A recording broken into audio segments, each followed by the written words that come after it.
அப்படி பண்ணு. ரெண்டாவது எடுத்துக்கிட்டால் இப்போ ஒன்று புளியை கரைக்கன்னா கொஞ்சமாக போடு, தேவைக்கு போட்டு கரைச்சி வெளியே கொட்டக்கூடாது. சிக்கனை ரொம்ப தேவை. சிக்கன் இருந்தால் தான் நமக்கு ஓரளவு இப்போ உள்ள பொருளாதாரத்துக்கு நமக்கு மீண்டு வர முடியும். ஏன்னா கடைக்கு போனால் அப்போம்லாம் 100 50 ரூபா கொண்டு போனால் பெரிய விஷயம். இப்போ 500 கொண்டு போனால் வீட்டுக்கு வர்றது சில்லறையானே தெரில, அந்த அளவு பெய்கிட்டுருக்கு. அப்படி சிக்கனமாக பரிமாறணும். ரொம்ப சிக்கனை தேவை. மனுஷங்களை நம்ப விட கடவுளை நம்பணும். இதெல்லாம் ஒரு சின்ன சின்ன இதெல்லாம் நம்ம கடைபிடிச்சா தான் ஓரளவு நல்லா வரலாம். இந்த பச்சை மிளகாய் வாங்கும்போது பழுக்கும்.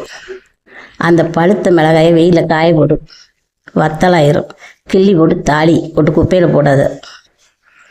இப்படிலாம் ஒரு சின்ன சின்ன இதெல்லாம் நம்ம உனக்கு சொல்லித்தரேன், அதே மாதிரி ஃபாலோ பண்ணு. அப்புறம் என்ன, உளுந்து, கருப்பு உளுந்து மெயினாக நமக்கு தோசைக்கு போட்டு அரைச்சி சாப்பிட பாருங்கள், ரொம்ப நல்லது. இப்போ உள்ளதெல்லாம் நான் எல்லாம் தோல் எடுக்கன்னு சொல்லி எல்லா கெமிக்கலும் கலந்து ஆக்கில் பாதி சாவடிச்சிடுறானுங்க. அதனால் கொஞ்சம் கருப்பு உளுந்து நிறைய எடுத்துக்கணும் நம்ம உடம்புக்கு.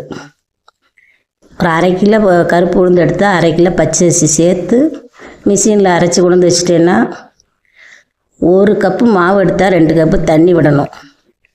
அதுக்கு என்ன பண்ணணும், 1.25 கப்பு தண்ணி விடணும் அடுப்பில். அது நல்லா கொதித்த உடனே நமக்கு இனிப்பு அதிகமாக சாப்பிடுறவங்களும் இருக்காங்க, கம்மியாக சாப்பிடுறவங்களும் இருக்காங்க. அதனால் என்ன பண்ணணுன்னா